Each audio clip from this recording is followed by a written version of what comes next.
السلام علیکم ورحمۃ اللہ وبرکاتہ۔ ناظرین، جمعیت علماء ہند کے وفد کو لکھنؤ ایئرپورٹ پر حراست میں لیا گیا۔ وہ بہرحاج فساد متاثرین کی امداد کے لیے بہرحاج جا رہے تھے۔ نئی دلی 19 اکتوبر 2024 بروز سنیچر جمعیت علماء ہند کے ناظم عمومی مولانا حکیم الدین قاسمی کی قیادت میں جمعیت کا ایک وفد جو بہرائچ کے فساد زدہ علاقوں میں متاثرین کی خیرخواہی کے لیے جا رہا تھا، اسے آج شام لکھنؤ ایئرپورٹ پر اترتے ہی پولیس ایجنسی نے حراست میں لے لیا۔ پولیس نے اسے آگے بڑھنے سے روک دیا اور بہرائچ جانے کی اجازت نہیں دی۔ وفد میں ناظم عمومی جمعیت علماء ہند کے ہمراہ مولانا غیور قاسمی، سینئر آرگنائزر جمعیت علماء ہند تھے۔ واضح رہے کہ جمعیت علماء ہند مولانا محمود مدنی صاحب کی ہدایت پر جمعیت کا وفد دہلی سے بہرائچ جانے کے لیے روانہ ہوا تھا۔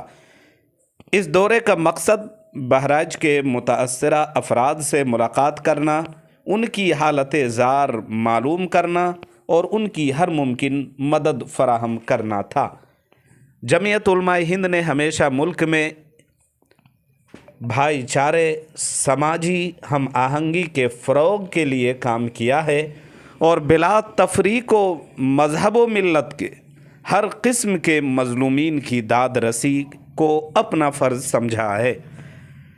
جمعیت علماء ہند پولیس ایجنسی کے اقدام پر گہری تشویش کا اظہار کرتی ہے اور سوال اٹھاتی ہے کہ آخر مظلومین کی مدد کے لیے جانے والے نمائندے کو روکنے کی کیا وجہ ہے۔